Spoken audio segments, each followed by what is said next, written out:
Herkese merhaba arkadaşlar. Bugün 25 Ekim. Orta Doğu ve Arap Dünyası ne konuşuyor? Gündemlerinde ne var programına hepiniz hoş geldiniz. Şimdi gündemde epeyce bir şey var. Zaten bugün öğleden sonra Cumhurbaşkanı Erdoğan'ın yaptığı bir açıklama var. Türkiye'nin Hamas'ı tamamen farklı nitelendirdiği ve Hamas'a destek verdiği yönünde yorumlanan bir açıklama. Buna da değineceğiz elbette. İsrail cephesinden de gelen haberler var. İsrail neden kara harekatını erteliyor? Diğer taraftan IŞİD yeni bir Hamas yeni bir IŞİD mi şeklinde bir tartışma da var. Bütün bunlara haberleri aktarırken değineceğim. Bütün yayınlarda yaptığımız gibi görüntü ve sesle ilgili herhangi bir sorun yoksa ben bölge gündemine dair seçtiğim haberleri aktarmaya başlayacağım. Siz de bu arada sorularınızı chat kısmına başına büyük harflerle soru yazarak yazabilirsiniz arkadaşlar. Büyük harflerle soru yazmayı unutmayın. Chatte kaybolmasın o güzel sorularınız. Evet, şimdi başlıyorum. Gazze'de İsrail'in saldırıları sonucu 6.546 kişi hayatını kaybetti. Bu hayatını kaybedenlerin 2.704'ünün çocuk olduğu belirtiliyor. 18.000'e yakın yaralı var. 1 milyondan fazla insan evsiz kaldı. Zaten 2 milyon 300 bin insanın yaşadığı bir yer Gazze. 360 kilometre karelik bir alana sahip ama dünyanın en yoğun nüfus ve bina yoğunluğunun olduğu yer diyebiliriz. Bu arada evsiz kalanların yaklaşık 600 bini Birleşmiş Milletler'in ayarladığı işte okul gibi, boş binalar gibi, hangarlar gibi bazı merkezlerde kalıyor. Diğer geriye kalan 400 binden fazla insan ise akrabalarının, arkadaşlarının evinde ya da birkaç kişi bir eve sığınarak yaşamaya çalışıyor. Şimdi İsrail'in yoğun saldırıları bugün de devam etti. Özellikle gece çok yoğun saldırılar gerçekleştiriyor İsrail, onu biliyoruz ama bugün de yine 7 katlı bir binanın resmen canlı yayında vurulduğuna şahit olduk. El Cezire ekibine çok yakın bir noktadaydı İsrail tarafından vurulan bina ve neredeyse canlı yayında yayınlandı. Hepimiz şahit olduk, gördük daha doğrusu. Bu arada yine Gazze'den gelen bilgilere göre yerleşim birimlerinin yani meskun mahal olarak kullanılan insanların yaşadığı, evlerinin olduğu alanların %42'sinin yıkıldığı belirtiliyor. %42'sinin yıkıldığı belirtiliyor. Bu da binlerce binaya, on binlerce eve ya da konuta tekabül ediyor arkadaşlar. Diğer taraftan uluslararası toplumun işte yani yarım ağız ama bölge ülkelerinin gerçekten tam mesai harcayarak başarmaya çalıştığı bir başka şey daha var. O da Gazze'ye insani yardımların ulaştırılması meselesi. Bugün yine 20 kamyon yardım Gazze'ye girdi. Mısır'ın Refah sınır kapısından hala Refah sınır kapısında kuyrukta bekleyen hatta kilometrelerce kuyruk oluşturan çok sayıda yüzlerce kamyon ve tır var. Gazze'ye yardım geçirmeye çalışıyorlar. Birleşmiş Milletler geçtiğimiz günlerde günde en az 100 tır yardımın Gazze'ye girmesi gerekiyor demişti. Bunun dışında elbette İsrail tarafı yakıt yardımı yapılmasına izin vermiyor Gazze'ye ve İsrail tarafı ısrarla diyor ki biz eğer yakıt verirsek Hamas bunları askeri araçlarda ya da askeri amaçlarla kullanacak şeklinde bir gerekçesi var. Ama Gazze'deki Birleşmiş Milletler'den hastanelere kadar herkes bas bas bağırıyor ve diyorlar ki Gazze'de yakıt bitti bitecek. Hastanelerin jeneratörleri çalışmıyor. Hastanelerin ışıklandırılması bile artık güneş enerjisiyle ne kadar mümkünse o kadar gerçekleştirilebiliyor. Yoğun bakım ünitelerinde yaralılar var, küvezlerde çocuklar var. Dolayısıyla yakıtın bir an önce temin edilmesi gerekiyor diyor. Hatta bugün Birleşmiş Milletler'in Gazze'de çalışan ajansları da bir açıklama yaptı ve dediler ki Birleşmiş Milletler'in de yakıtı bitmek üzere dediler ki Birleşmiş Milletler'de insani yardım sağlıyor. Aynı zamanda evsiz kalan yüz binlerce insana barınak sağlıyor. Dolayısıyla Birleşmiş Milletler'in de o jeneratörleri çalıştırması için, elektrik ihtiyacı için yakıta şiddetle ihtiyacı var. Ve Birleşmiş Milletler'de bugün Birleşmiş Milletler'in ajansları da Gazze'deki faaliyetlerimizi durdurmak zorunda kalabiliriz. Yakıtımız bitti bitecek şeklinde açıklama yaptı. İsrail tarafına dönecek olursak eğer İsrail Cumhurbaşkanı Herzog'un bir açıklaması var. Yani buna açıkçası şüpheyle bakan bir kesim de var haberlerden anladığım kadarıyla. Herzog demiş ki Hamas kimyasal silah yapmayı biliyor demiş. Bu oldukça enteresan ve oldukça tehlikeli bir eşik ve açıklama diyebiliriz. Evet, yani İsrail tarafı Hamas konusunda sürekli el yükseltiyor arkadaşlar. Şimdiye kadar açıkçası Hamas'ın kimyasal ya da biyolojik silah sahibi olduğuna dair ben hiçbir şey okumamıştım, hiçbir şey görmemiştim bir yerde. İsrail tarafının böyle bir açıklama yapması en azından saldırıların çok daha Gazze'ye yönelik saldırıların çok daha şiddetli olacağı anlamına geliyor. Aynı zamanda tabii İsrail'in yanında konuşlanan, İsrail'e tam destek veren ülkelerin söylemlerini güçlendirmesi açısından da önemli bir done haline gelebilir bu kimyasal silah meselesi. Fransa Cumhurbaşkanı Macron bölgede ilk başta İsrail'e gitti, ardından Mahmut Abbas'la görüştü, Filistin Yönetimi Başkanı ve Mahmut Abbas Macron'la görüşmesinde dedi ki 40 yıldır İsrail devletini ve var olma hakkını tanıdık. İsrail'de bir Filistin devletini ve var olma hakkını tanımalıdır, dedi. Diğer taraftan Macron, Hamas'ın bir terör örgütü olduğunu ve Filistinleri temsil etmediğini söyledi bu konuşmada. Onu da belirtelim. İsrail ordusunun yine Gazze'ye havadan bir takım uyarı notları attığına dair haberler vardı. Hatta İsrail ordusunun havadan attığı notlarda ve sosyal medya hesaplarında da paylaştığı duyuruda deniyor ki eğer çocuklarınız ve kendiniz için daha iyi bir gelecek istiyorsanız bir iyilik yapın, bölgenizdeki esirler hakkında kesin ve faydalı bilgiler verin. İsrail ordusu sizlerin güvenliği ve evinizin selameti için tüm çabayı ortaya koyacaktır. Aynı şekilde sizlere para ödülü de sağlayacaktır şeklinde ifadeler var. Yani İsrail tarafı havadan attığı uyarı notlarında, kağıtlarında diyor ki İsrailli ya da yabancı vatandaş olan her neyse Hamas'ın elindeki rehineler hakkında sağlıklı bilgi verirseniz biz de size para ödülü veririz, sizin güvenliğinizi de sağlarız şeklinde bir teklifte bulunmuşlar. Likud Partisi'nden bir isimden enteresan bir teklif gelmiş arkadaşlar. Biliyorsunuz Likud Partisi Netanyahu'nun partisi ve şu anda aşırı sağcı hükümetin ortaklarından, koalisyon ortaklarından biri. Likud Partisi'nin önemli isimlerinden Amir ya da Emir Weizmann bir açıklama yapmış ve demiş ki yüz binlerce Filistinliyi topraklarından sürmek için gelecekte patlak verecek bir savaştan yararlanma planının ortaya atılmasından 50 yıl sonra yani 73'ten bu yana Gazze halkını İsrail'den çok uzak bölgelere tehcir etmeyi öneriyor. Yani şöyle söylüyor, diyor ki 1973'te bizim Gazze'dekileri ya da Filistinlileri Mısır, Ürdün gibi bazı yerlere, hatta Sina çölüne yanı başımıza değil de Kahire gibi, Amman gibi, Şam gibi yerlere dağıtma şansımız vardı ama o dönemin hatta aptal ifadesini kullanıyor. Aptal yöneticileri, İsrailli yöneticileri bu şansı kaçırdılar ve bu şans bir kere daha ayağımıza geldi. Bu krizle birlikte Gazze'dekileri en azından Mısır içinde farklı şehirlere, Ürdün içinde farklı yerlere, bölgenin farklı kentlerine dağıtabiliriz diye bir teklifte bulunmuş adam. Uluslararası hukuka uygun mu değil mi diye sormayın arkadaşlar. İsrail bu, yani hukuk gözettiği falan da yok. Şimdi İsrail Dışişleri Bakanı, adamın adını unuttum. Neyse, soyadı Cohen, açıkçası adını unuttum şimdi. İsrail Dışişleri Bakanı Cohen,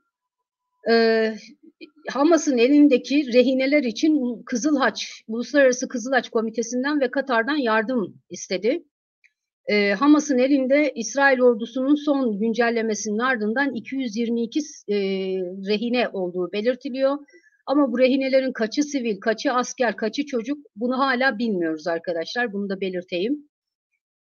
Cohen demiş ki Uluslararası Kızıl Haç Komitesi'nden tüm rehinelerin koşulsuz serbest bırakılması için derhal onlara erişmesini talep ediyoruz. Yani Kızıl Haç derhal Hamas'a ulaşsın ve koşulsuz bir şekilde bu rehinelerin serbest bırakılmasını sağlasın demiş.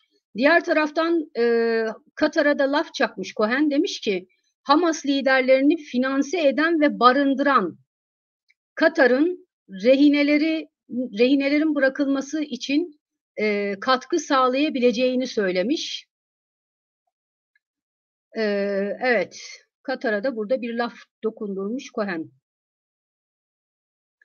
Bunun dışında Macron bugün zaten Mısır'a gitti arkadaşlar. Bölge turunda olduğunu az önce söylemiştim. Bölge turuna Türkiye dahil değil bu arada.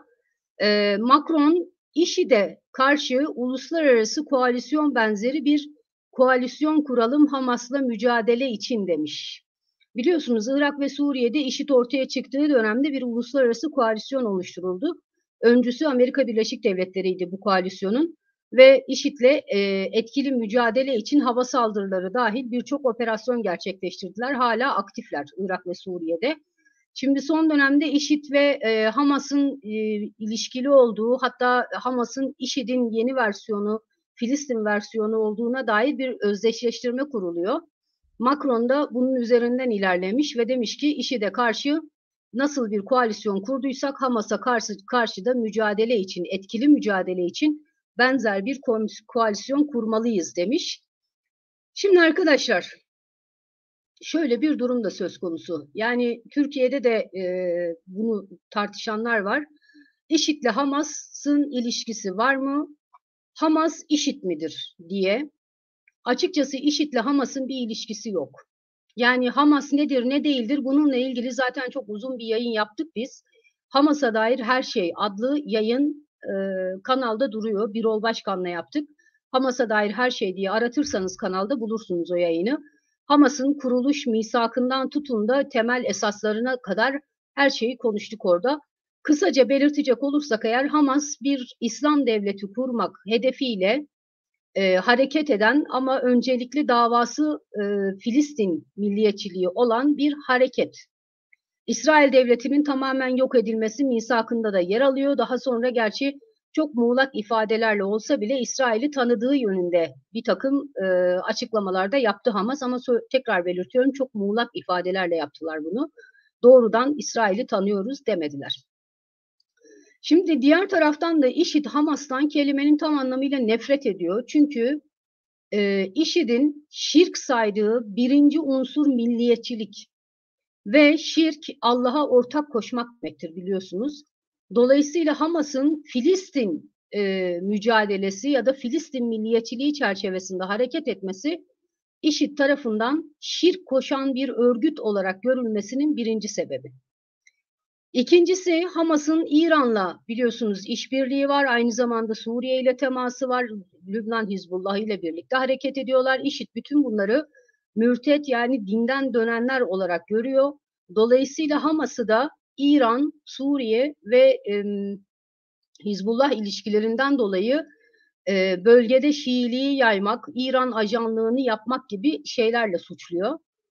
Yine IŞİD'in Hamas'a yönelik bir diğer suçlaması da şu, dini söylemleri kendi çıkarları çerçevesinde kullanmak diye. Yani Hamas'ın İslamcılığını bir çıkar amaçlı, biraz makyavelist bir yaklaşımla dile getirilmiş söylemler olarak nitelendiriyor IŞİD. Bunun dışında bir de tabii Hamas'ın içinde kadınlar da var arkadaşlar. Şimdi çok görünür değiller, hep erkekleri görüyoruz ama Hamas'ın üst düzeyleri içinde de, örgüt içinde de çok sayıda kadın var. Bu zaten IŞİD tarafından külliyen reddedilen bir şey, kabul edilemeyecek bir şey. Bir de Hamas, şimdi 2009 yılında, hatta o dönemde çok ses getirmişti bu. Gazze'de bir tane din adamı çevresine bazı müritleri toplayıp Gazze'nin güneyinde Refah sınır kapısı yakınlarında bir yerde İslam devleti ilan etmeye kalktı. IŞİD'in İslam devletini biliyorsunuz. Onun gibi bir İslam devleti ilan etmeye kalktı. Gazze zaten Hamas'ın kontrolünde ve Hamas bu adamın öldürülmesine karar verdi. Öldürdüler adamı. Yani din adamını. Bundan sonra IŞİD Hamas'tan iyice nefret etmeye başladı. Zaten IŞİD'in Hamas'tan nefret ettiğini saklamadığını da söyleyebiliriz arkadaşlar. Dolayısıyla IŞİD'le Hamas aynı şey midir? Hayır, değildir. Yani IŞİD'le Hamas arasında bir bağlantı var mı? Hayır, yok. IŞİD'le Hamas arasında örgütsel düzeyde bir bağlantı var mı? Hayır, yok. Diğer taraftan Hamas bir İslami ajandayla hareket eden bir örgüt müdür? Evet. Ama IŞİD'e göre Hamas'ın İslamcılığı nasıl diyelim sulandırılmış, dine hakaret sayılabilecek seviyede sadeleştirilmiş mi diyelim, günümüzün ihtiyaçlarına uygun hale getirilmiş bir İslamcılık gibi görüyor. Yani Hamas'ın İslamcılığını İslamcılık falan saymıyor IŞİD. Böyle bir faktör de var.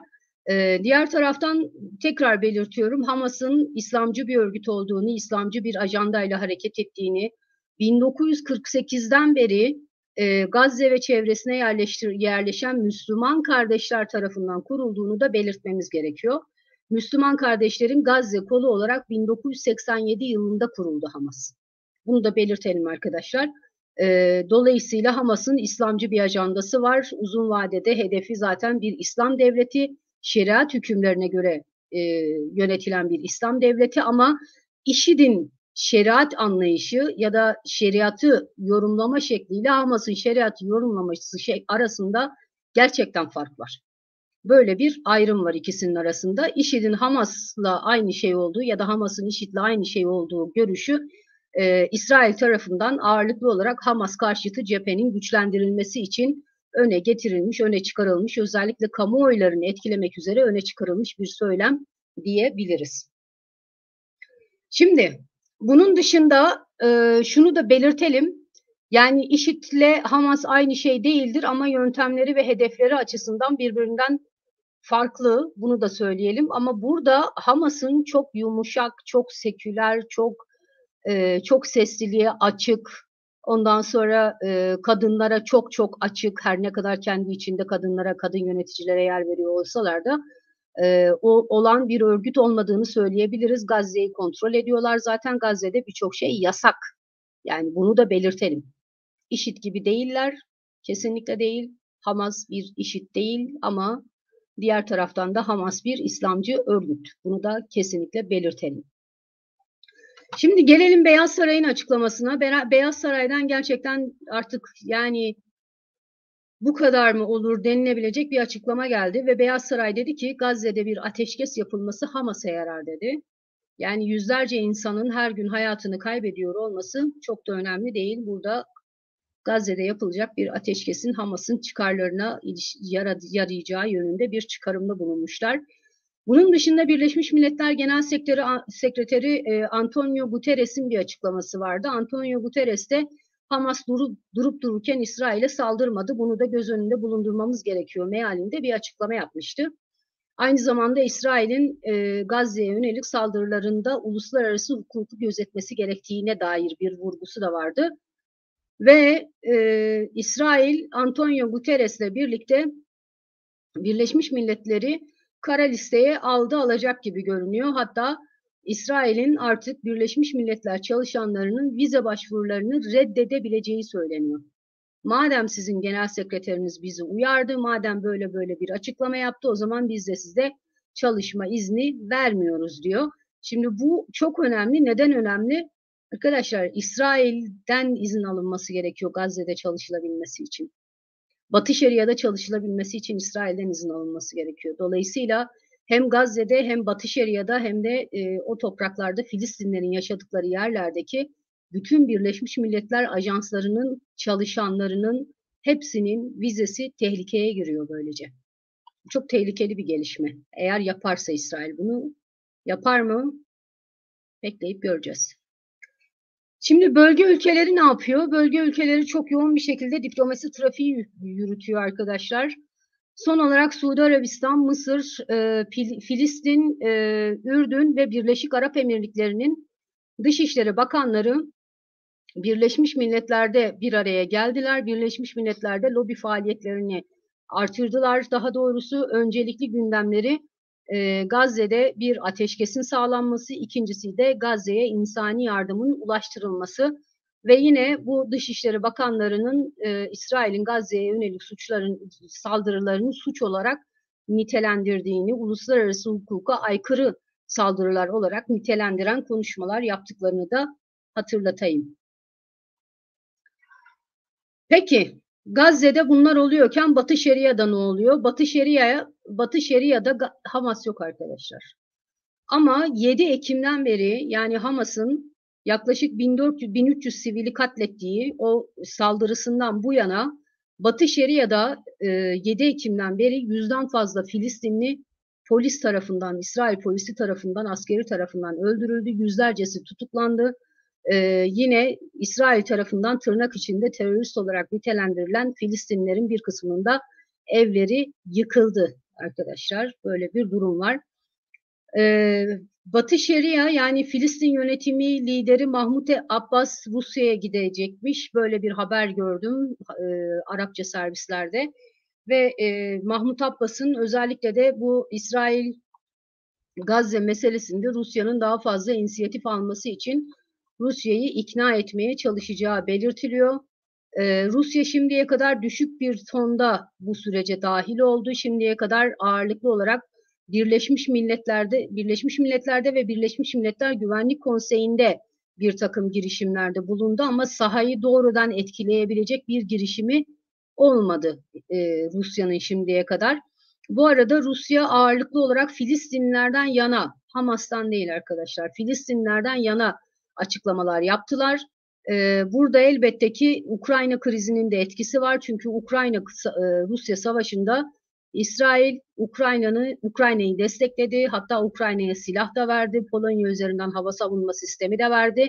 Bu nedenle Rusya biraz da İsrail'den onun intikamını alıyor gibi görünüyor bugünlerde. Yine de sahada değişiklik yaratabilecek, diplomatik süreçleri değiştirebilecek ya da seyrini etkileyebilecek bir çıkış görmedik Rusya'dan şimdiye kadar. Belki Mahmut Abbas ziyaretinden sonra bir şeyler olur.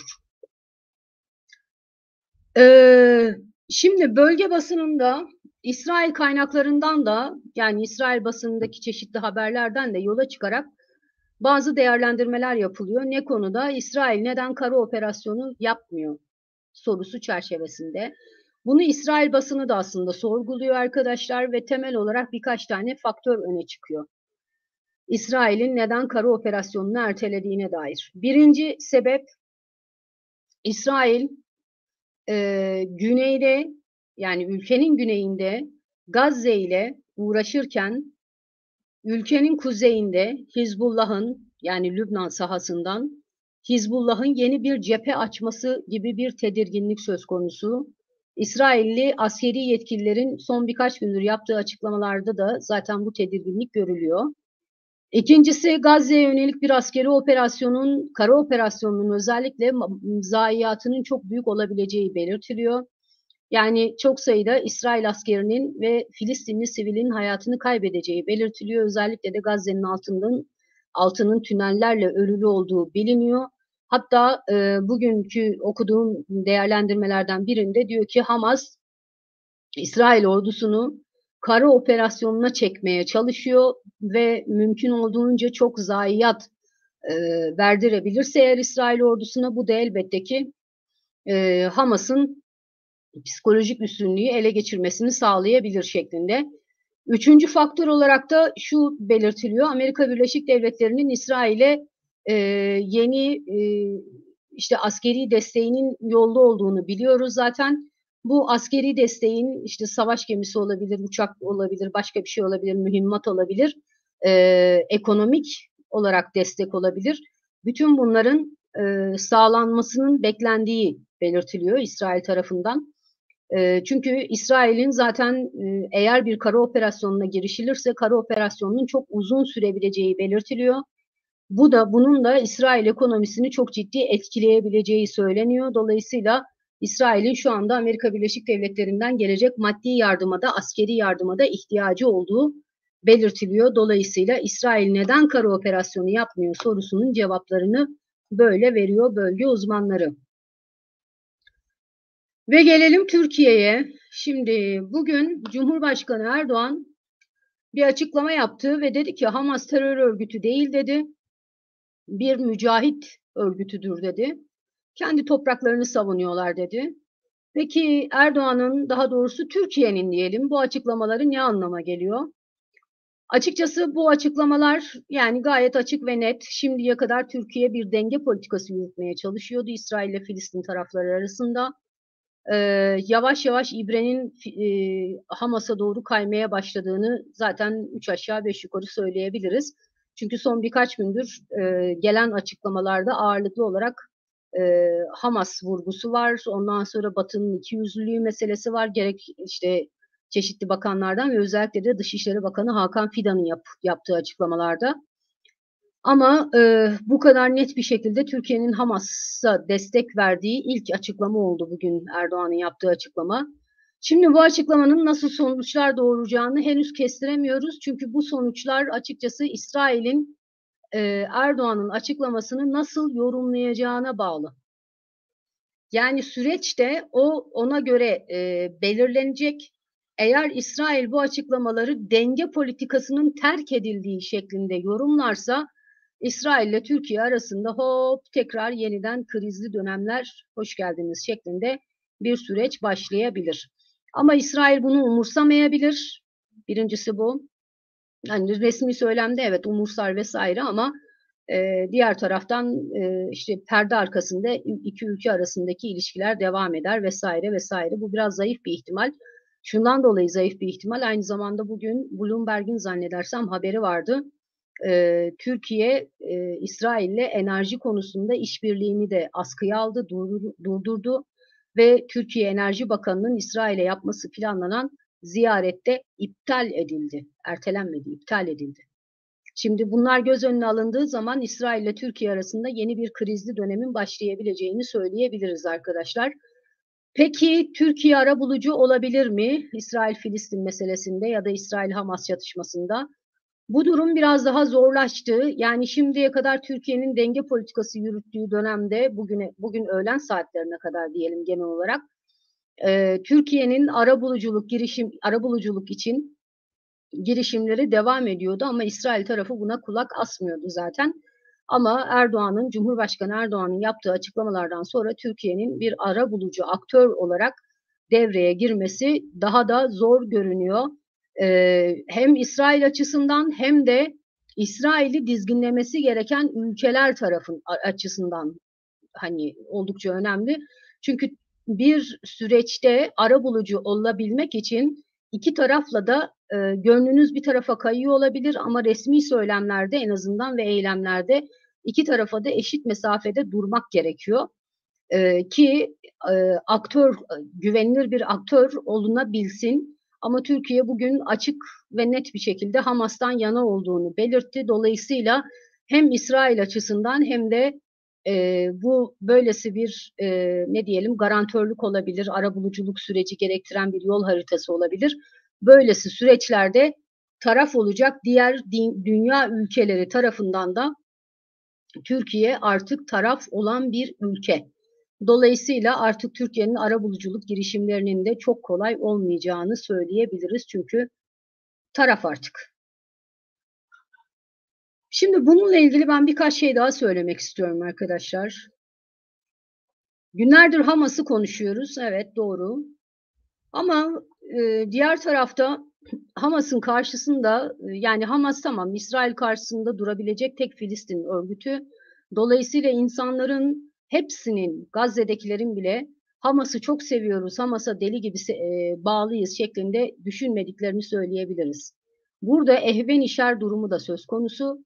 İkincisi de İsrail'e kafa tutabilecek, İsrail karşısında durabilecek, İsrail'in saldırıları karşısında az ya da çok caydırıcı bir güç olarak sadece Hamas duruyor. Ama Hamas'ın da az önce bahsettiğim gibi uygulamaları Gazze'de oldukça sert, yolsuzluğa bulaşmış bir yönetim var. Üst yönetimi özellikle oldukça sert uygulamaları da söz konusu. Hamas'ın karşısında ise Filistin yönetimi var, Mahmut Abbas yönetimi. Mahmut Abbas'ın zaten kendisi 87 yaşında, üst düzey yönetimin yaşı oldukça ileri. Yani belli bir statüko oluşmuş ve o statükonun devamı yönünde hareket ediyorlar. Yani tabandan gelen talepler ya da yeni doğan ihtiyaçlar pek umurlarında değil. Yeni bir yol haritası hazırlayalım, şunu yapalım, bunu yapalım. Hiç böyle dertleri yok arkadaşlar. Ve gırtlaklarına kadar yolsuzluğa batmış durumda Mahmut Abbas yönetimi de. Şimdi bu saatten sonra açıkçası hani keşke Filistinler açısından üçüncü bir yolun ortaya çıkması için Türkiye dahil bölge ülkeleri zorlasaydı. Şöyle ki Türkiye'nin Hamas'a destek vermesi Filistinler açısından insanların Hamas'la Mahmut Abbas yönetimi arasında sıkışmışlıklarının devam etmesi demek. Yani bu saatten sonra Hamas'ın uluslararası düzeyde meşru kabul edilmesi mümkün değil. Bu saatten sonra Hamas'ın uluslararası düzeyde birçok ülkenin terör listesinde zaten bu terör listelerinden çıkması mümkün değil. Dolayısıyla Türkiye'nin Hamas'a destek vermesinin Filistin meselesine orta ve uzun vadede ne kadar katkı sağlayabileceği gerçekten muamma. Böyle bir durum var. Yani keşke Türkiye dahil bölge ülkeleri Hamas dahil olmak üzere, çünkü Hamas da orada bir gerçek. Yani kime göre terörist, kime göre kahraman meselesi arkadaşlar. Bunu unutmamak gerekiyor. Özellikle de saha şartları çok çetindir, çok keskindir. Dolayısıyla birçok teferruat, işte Hamas'ın terör örgütü kabul edilmesi, işte bir takım eylemleri, katı eylemleri, yolsuzluğa bulaşması vesaire, özellikle de İsrail'in deli gibi saldırdığı, çılgın gibi daha doğrusu Gazze'yi vurduğu bu günlerde teferruat olarak kalıyor birçok insan açısından. Saha şartlarını da göz önüne almak lazım bu meseleyi düşünürken. Ama keşke Türkiye dahil bölge ülkeleri Hamas, ondan sonra İslami Cihat, işte Filistin Kurtuluş Örgütü'nden ne kaldıysa o, Filistin Halk Kurtuluş Cephesi, çeşitli küçük gruplar, Filistin yönetimi, Mahmut Abbas yönetimi, hepsini bir araya getirip bir üçüncü yolun Filistinler açısından bir yol haritası hazırlayabilecek, aktif, dinamik, tabandan gelen talepleri ve işte yeni doğan ihtiyaçları göz önüne alabilecek bir hareket ortaya çıkması için zorlasalardı. Yani çünkü az önce söylediğim gibi arkadaşlar, Hamas'a Türkiye'nin destek vermesi orta ve uzun vadede Filistin meselesine ne hayır sağlayacak, gerçekten ben pek kestiremiyorum şu anda. Evet, şimdi bu konuyla ilgili eğer sorularınız varsa oradan da devam ederiz zaten. Suriye'ye geçelim. Suriye'den, Lübnan'dan ve Mısır'dan birkaç tane haberim var. Ondan sonra bitiyor zaten. Suriye'de İsrail Suriye'yi bir kere daha vurdu ve Dera kentinde bir noktayı vurdu, hava saldırısı gerçekleştirdiği belirtiliyor. Bu saldırının sonucunda 8 Suriye askerinin hayatını kaybettiği belirtiliyor. Diğer taraftan hatırlayacak olursanız geçtiğimiz ay Humus'ta bir askeri akademiye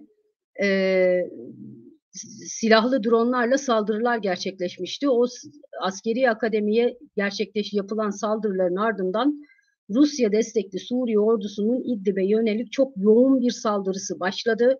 Haftalardır devam ediyor ve İdlib'deki bazı isimler, işte o bölgede görev yapan hani bir takım sivil toplum kuruluşları vesaire diyorlar ki 4 yılın en kötü günlerini yaşıyoruz. Saldırılar hiç ama hiç durmadan devam ediyor diyorlar.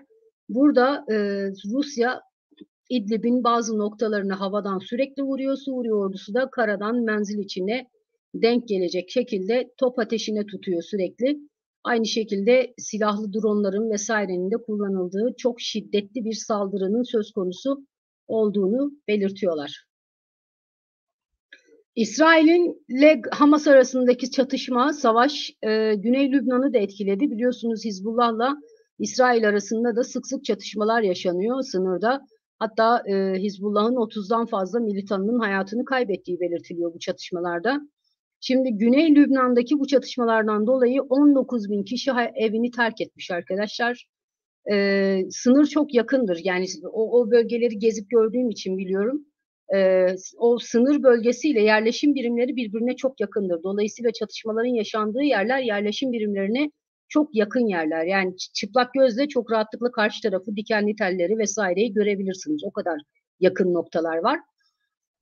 Dolayısıyla işte hani Hizbullah'la İsrail ordusu arasındaki çatışmalarda hayatını kaybetmek istemeyen, yaralanmak, hedef olmak istemeyen insanlar evlerini terk etmişler. Bir kısmı akrabaların, tanıdıkların yanlarına, Beyrut'a vesaire gitmiş. Bir kısmı da Birleşmiş Milletler'in sağladığı okul gibi bazı yerlere yerleşmiş arkadaşlar ve bu savaşın bir an önce sona ermesini bekliyorlar. Mısır. Şimdi Macron Mısır'da bugün itibariyle, yani ya da yarın sabah itibariyle onun detaylarını alacağız. Ne konuşmuşlar, ne etmişler, Mısır tarafı ne demiş tam olarak onları zaten yarın akşam yapacağım yayında aktaracağım sizlere. Diğer taraftan Mısır'dan enteresan bir haber var. Şöyle, hatırlayacak olursanız birkaç gün önce İsrail Mısır sınırında bir Mısır tankını vurdu. O tankın vurulmasının ardından İsrail tarafı yanlışlıkla oldu, özür dileriz dedi. Mısır tarafı da olayın üstünü kapatır şekilde evet işte yanlışlıkla böyle bir şey oldu, maddi hasar da yok, insan kaybımız da yok, asker kaybımız da yok vesaire dedi, kapattılar. Ama bugün birkaç yerde haber vardı. Diyorlar ki İsrail'in Merkava tankları bir yere yanlışlıkla ateş etmez diyorlar. Bu iddiaya göre bu tankların içinde bir sürücü, bir tank kumandanı, bir silahçı ve bir de gözcü olmak üzere 4 kişilik mürettebat olurmuş. Ve dolayısıyla herhangi bir yerin hedef alınıp kasten vurulduğu iddia ediliyor. Şimdi bugün de enteresan bir şey oldu. Sisi Süveyş kanalını ve Sina'yı korumaktan sorumlu askeri birlikleri denetledi. Mısır televizyonları marşlar eşliğinde, askeri marşlar eşliğinde bu birliklerin görüntülerini yayınladılar. Ve burada Sisi'nin yaptığı bir konuşma var. Sisi demiş ki Mısır tarihi boyunca sınırlarını aşmamıştır ve tüm amacı sınırlarını korumak ve ulusal güvenliğini sağlamaktır.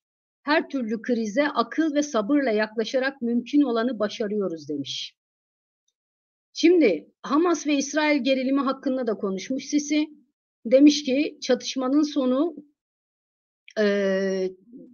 ancak iki devletli çözümle mümkün olabilir. Yani çatışmalar durdurulabilir demiş.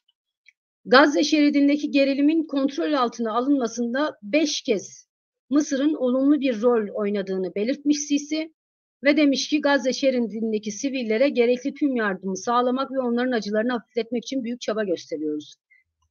Burada önemli olan nokta şu, şüphe uyandıran daha doğrusu birkaç gün önce İsrail Mısır tankını vurdu. Ondan sonra İsrail tarafı özür diledi. Mısır tarafı sorun değil dedi. Ama ondan sonra işte bugün itibariyle Merkava tanklarının, İsrail tanklarının öyle kafasına göre yanlışlıkla ateş edebilecek tanklar olmadığı yönünde bir takım analizler, değerlendirmeler çıkmaya başladı.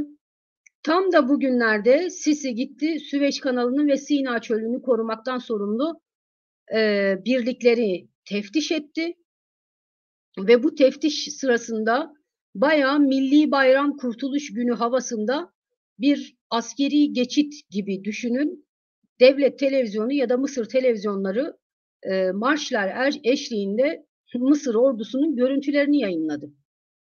Bana biraz şüpheli geldi açıkçası arkadaşlar. Yani en azından Mısır'ın bugünlerde niye böylesi bir askeri şov yaptığını anlamakta ben zorlandım. Burada biraz İsrail'e, biraz bölge ülkelerine bir şey var diye düşünüyorum. Mesaj var diye düşünüyorum. Burada hani İsrail'le savaşa hazırız vesaire değil ama herhangi bir şey söz konusu olursa biz hazırız gibi bir mesaj da var kesinlikle bence. Evet arkadaşlar, şimdi Orta Doğu ve Arap dünyasından benim aktaracaklarım bu kadar. Lütfen soru yazın sorularınızın başına. Ben de chat kısmına hemen bakayım. Evet, bir yudum da meyve suyundan içeyim arkadaşlar.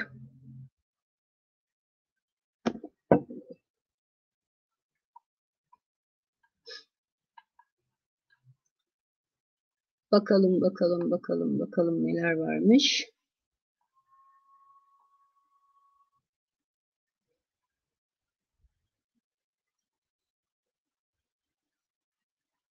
Hande Kısmet demiş ki Erdoğan Hamas terör örgütü değildir dedi. Bu bizi nasıl bir durumun içine sokar? Hamas'ın hamisi durumuna sokar. İkincisi İsrail eğer bunu çok sert bir açıklama olarak değerlendirirse Türkiye ile İsrail ilişkileri tekrar bozulabilir arkadaşlar. Bu ihtimal oldukça yüksek diye düşünüyorum.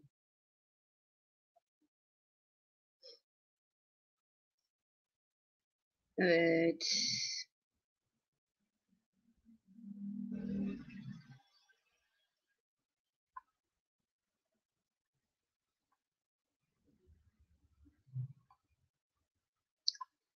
Sorularınızın başına soru yazın arkadaşlar. Bu arada yayınları beğenmeyi, abone değilseniz abone olmayı unutmayın. Çünkü benim izleyicilerimin hala %50'sinden fazlası abone değil. Üzücü bir durum bu tabii. Sonuçta emek var arkadaşlar. Evet. Ömer Argun ve İzak Palti söylemiş. İsrail Dışişleri Bakanı'nın adı Eli Cohen. Evet. Muharrem Palas demiş ki Katar dengeli bir politika izlerken her iki taraf ile ilişkilerini sürdürürken biz neden bunu beceremiyoruz? Katar bir taraftan yardım ediyor, arabuluculuğa niyetleniyor. Biz 19 gün dayanabildik. Evet, keşke Türkiye denge politikasını devam ettirseydi. Bu çünkü Türkiye'nin çıkarları için de geçerli. Sonuçta İsrail bir bölge ülkesi, önemli bir bölge ülkesi arkadaşlar. İkincisi de Filistin meselesiyle ilgili gerçekten Türkiye'nin arabuluculuk girişimi oldukça değerli. Aynı şekilde İsrailli kuruluşundan beri tanıyan bir ülke Türkiye. Dolayısıyla ciddi bir mesaisi de var İsrail'le devlet olarak. Bu durum sebebiyle yani Filistinleri de yakından tanıyor. Dolayısıyla Türkiye gerçekten çok ciddi bir katkı sağlayabilirdi bu sürece. Niye böylesi bir e, çark etti ya da yön değiştirdi gerçekten anlamak zor. Evet, bakalım.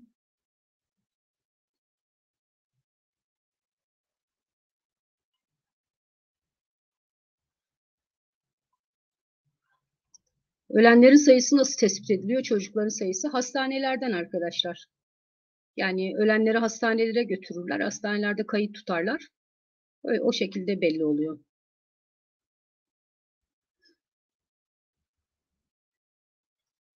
Çağla Yaşımoğlu, Hamas'ta kadın mı var bilmiyordum. Var arkadaşlar. Hatta İsrail saldırılarında birkaç tane Hamas yönetiminden kadın hayatını kaybetti. Hamas bunu duyurdu yani. Ama çok üst düzey şeylerde değiller. Yani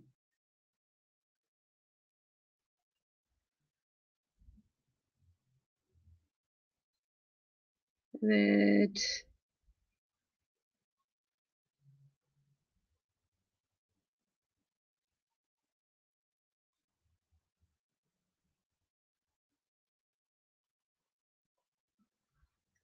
Maria Bas ya da Maria Bos mu? Görmüyor gözüm. Bu savaş Türkiye'ye sıçrar mı demiş. Yok arkadaşlar şu anda sıçramaz. Bölgesel bir savaş olup olmayacağı bile oldukça belirsiz.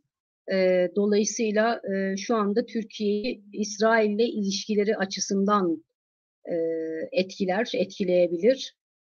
Tabii yarın öbür gün Türkiye'nin tekrar söylem değiştirip değiştirmeyeceğini bilmiyoruz. Biliyorsunuz böyle twistlerimiz de oldukça ünlü ülke olarak.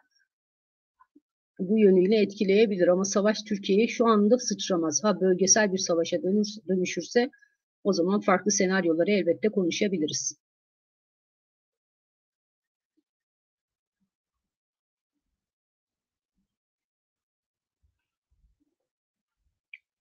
Zeynep Sayar demiş ki tarafsız ve özgür bir referandum yapılabilse Filistin halkı her iki bölgedeki İsrail içinde bir bölge şehir olmayı tercih eder mi?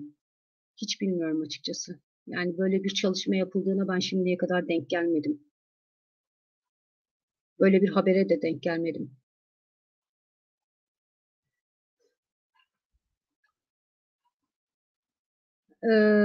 Evet.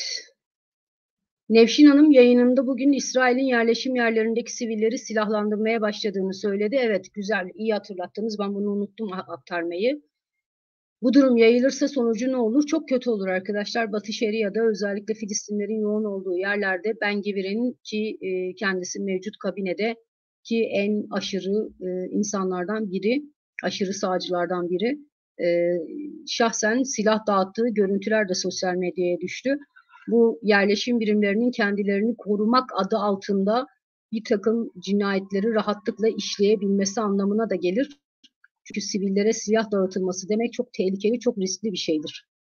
Yani çok daha fazla kan dökülebilir böyle bir durumda.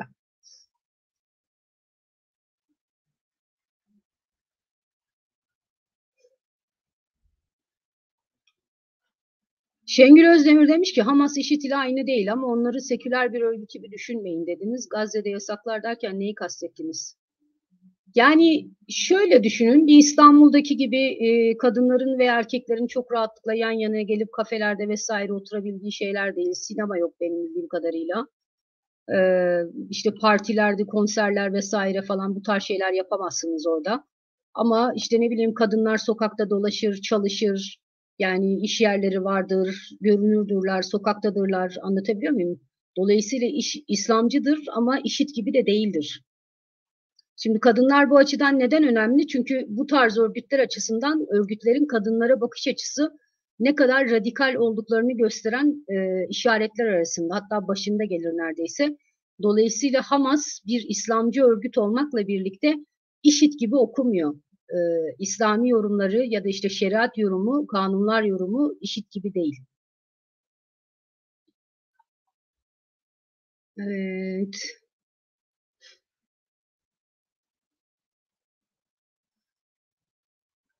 Hmm. İrfan Aslan demiş ki acil bir konu değilken İsveç'e NATO onayı çıkması söylem düzeyinde sertleşeceğiz anlamına geliyor.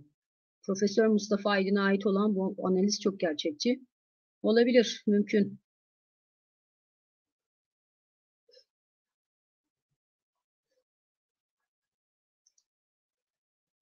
Ee, İlhan Bey demiş ki Ediye Hanım merhabalar, size de merhaba. Gazze'nin boşaltılmaya çalışılmasındaki amaç Gazze açıklarındaki doğal gaz yatakları olabilir mi? Sonuç oraya doğru gidiyor. Elbette ki o da faktörlerden biri arkadaşlar ama burada asıl mesele İsrail'in Filistinlilerden arındırılmış bir ülke kurma hedefi meselesi. Yani Gazze'nin boşaltılması demek farkındaysanız eğer İsrail içinde farklı yerlere ya da Filistin nüfusunun yoğun olduğu e, yerlere, Batı Şeria'ya vesaire gönderelim bu insanları demiyorlar.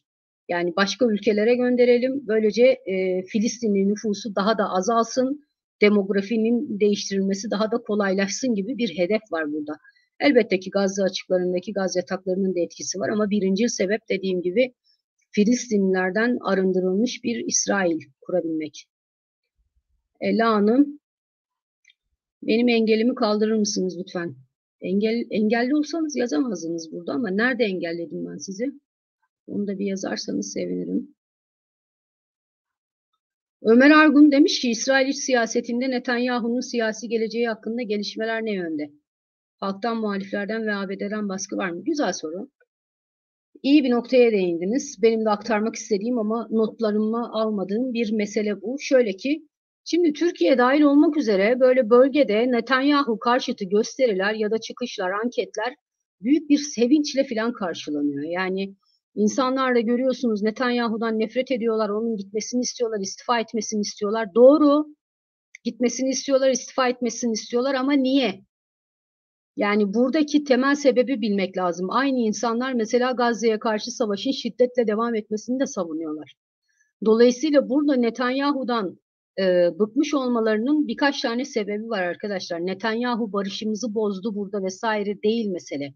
Burada mesele Netanyahu geldi, işte çeşitli kurumlarda liyakati gözetmeden atamalar yaptı. Dolayısıyla istihbaratta da orduda da ciddi boşluklar doğmasına sebep oldu diyorlar. İkincisi Netanyahu'yu Gazze karşısında ya da Hamas'a karşı çok pasif kalmakla suçlayanlar, daha şahin politikalar yürütülmesi gerektiğini söyleyenler var bunların arasında.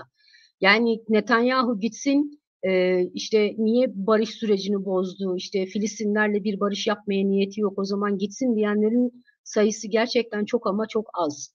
Netanyahu giderse ne olur? Mevcut şartlara bakılırsa arkadaşlar Netanyahu giderse yerine bir askeri koalisyon gelir. Daha şahini gelebilir. Yani İsrail şartlarında durum bu. Evet.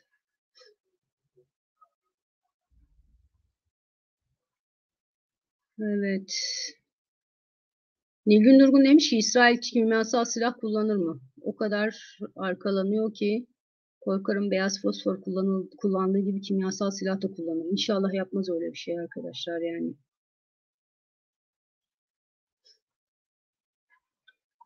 Erdoğan'ın bugünkü açıklaması Orta Doğu basınında nasıl bir karşılık gördü? Olumlu olumsuz demiş Muharrem Palaz. Filistin'e yakın gruplar oldukça sevinmişler açıkçası ama Orta Doğu'da bütün basında vardı Erdoğan'ın açıklaması. Bazıları yorumsuz olarak vermişler, sadece haber olarak vermişler. Büyük ihtimalle bu konuyla ilgili değerlendirmeler, analizler yarın itibariyle ortaya çıkar diye düşünüyorum. Yarın akşamki yayında aktarırım zaten. Ömer Öztürk demiş ki, İsrail uzun savaşlardan nefret eden bir ülke, harekatın bu kadar süredir başlamaması, Batı ile beraber askeri bir harekat planlaması mı yoksa ABD tarafından onaylanmaması mı?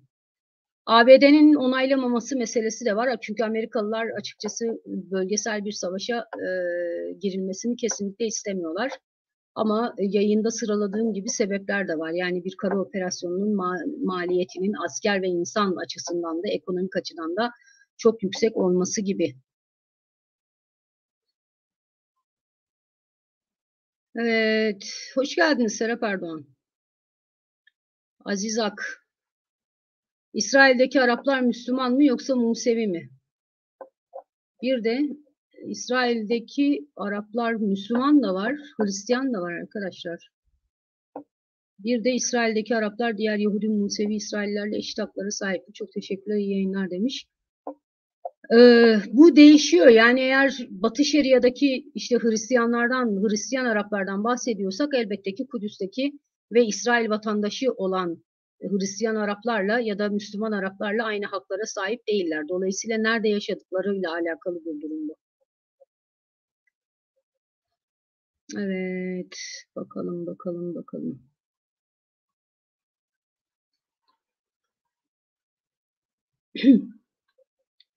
Nilgün Durgun demiş ki pazartesi günü İsrail ve ABD özel kuvvetlerinin sınırlı bir kara operasyonu yaptığı, iki tarafında çok kayıp verdiği ve başarısız olduğu söyleniyor. Bu konuda haber var mı? Yok. Denk gelmedim arkadaşlar. Bununla ilgili.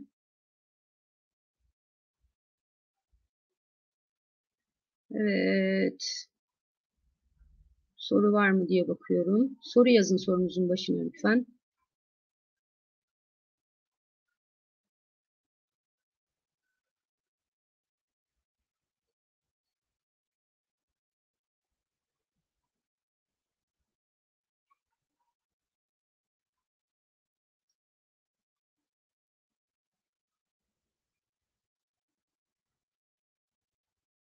Başka yok herhalde ya diye düşünüyorum. Evet.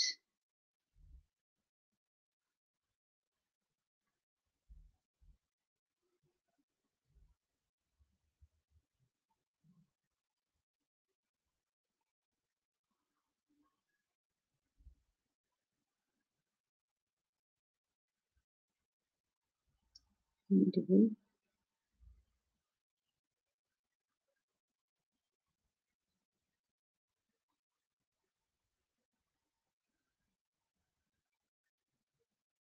Sanırım başka yok arkadaşlar diye düşünüyorum.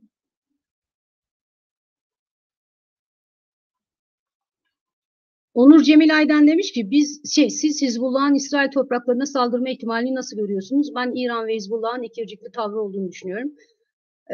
Bir kere İran doğrudan kendisi savaşa girmeyecektir arkadaşlar. Burası kesin. İkincisi Hizbullah da kolay kolay savaşa girmek gibi bir niyette değil.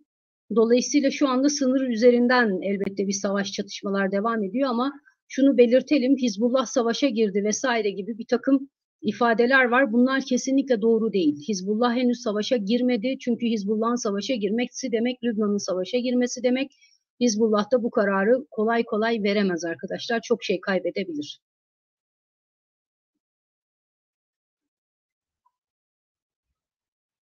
Evet.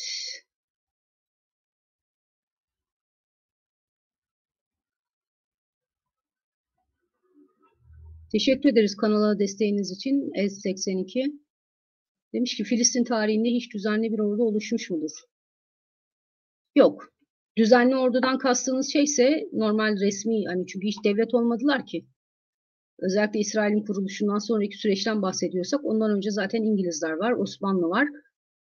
Dolayısıyla kendileri hiç devlet olmadıkları için doğal olarak bir orduları da olmadı. Ama çok sayıda silahlı grupları, silahlı örgütleri oldu arkadaşlar. Onu da belirtelim. Evet. Şimdi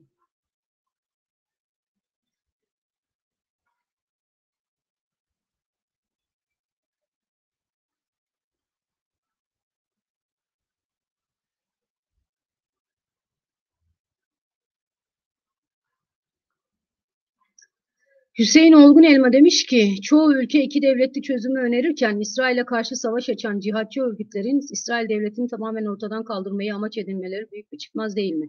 Evet, aynen öyle arkadaşlar. Aynen öyle. Biraz önce bahsettiğim gibi Türkiye dahil olmak üzere bölge ülkelerinin gerçekten tam olarak Filistinli grupları bir araya getirmek için e, imkanlarını zorlaması çok daha faydalı olurdu. En azından bir uzlaşı çıksaydı kendi aralarında bir yeni işte üçüncü bir yol ortaya çıksaydı Filistinler açısından çok daha faydalı olurdu diye düşünüyorum.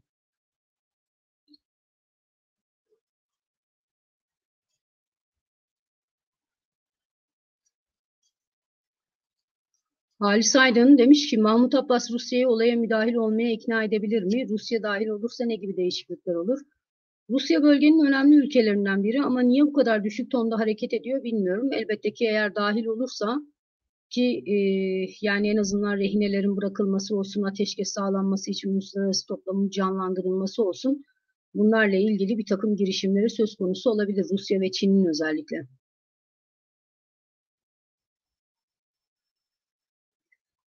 Heisenberg demiş ki Erdoğan'ın bu çıkışı geçici olabilir mi? Bir yandan da açık kapı bırakıyor söylemlerinde. Umarız öyledir. Umarız öyledir.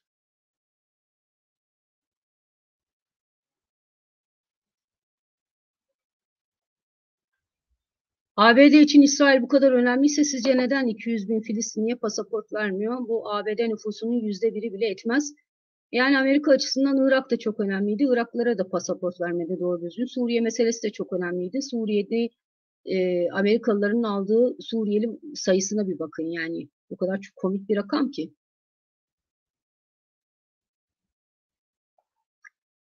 Timur Doğan demiş ki Hamas karşı saldırının bu kadar sert ve acımasız olacağını bile bile neden bu saldırıyı yaptı? Hamas bu saldırıyla kendi halkını da cezalandırmış olmadı mı? Arkadaşlar Filistin meselesi gerçekten çok ama çok sıkışmıştı. Dolayısıyla orada şöyle bir şey de vardı. Yani bir şekilde uluslararası toplumun gözünü, gündemine Filistin meselesini getirmek meselesi vardı.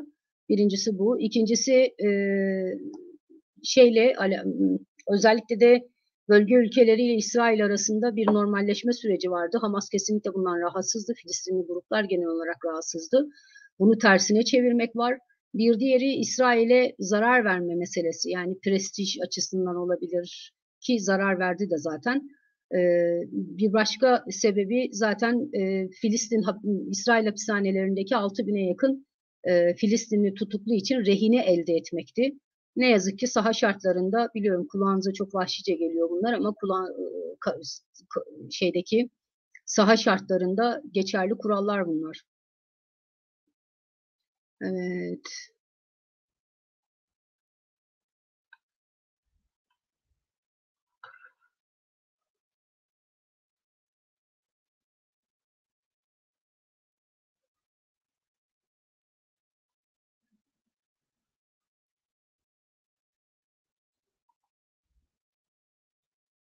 bakalım bakalım bakalım. Evet, geyik dönüyor. Arkadaşlar büyük harflerle soru yazın. Emrah Kısacık demiş ki Suriye'den sonra sizce İran veya Türkiye'de karışır mı? İç savaş tehlikesi yükselir mi? Yok. Zannetmiyorum arkadaşlar. İran'ın bile dahil olması pek mümkün görünmüyor.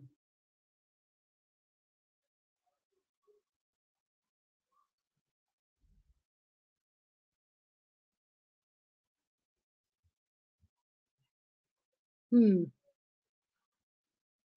Türkiye'nin Hamas'ı terör örgütü görmediğini ilan etmesinden sonra İsrail'in de PKK'yı terör örgütü olarak görmediğini açıklama ihtimali var mı? Var arkadaşlar. Gayet de mümkün yani.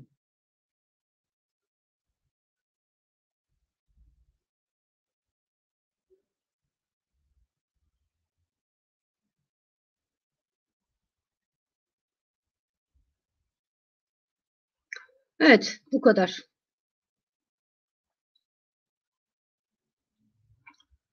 Evet arkadaşlar, çok teşekkür ederim. Bu akşamki yayınım benim bu kadar. Bu arada aramıza katılanlar var. Yeni üye olanlar Hüseyin Olgun Elma, Aziz Ak ve Serdar Adar. Hoş geldiniz aramıza. Aynı zamanda da Ez82'de kanalımıza destek vermiş. Teşekkür ederiz Ez82. Evet arkadaşlar, çok teşekkür ediyorum. Güzel sorularınız ve yorumlarınız için yarın akşam ben yine Orta Doğu gündemiyle burada olacağım. Sizleri de sorularınız ve yorumlarınızla birlikte bekliyor olacağım. Kendinize iyi bakın. İyi akşamlar.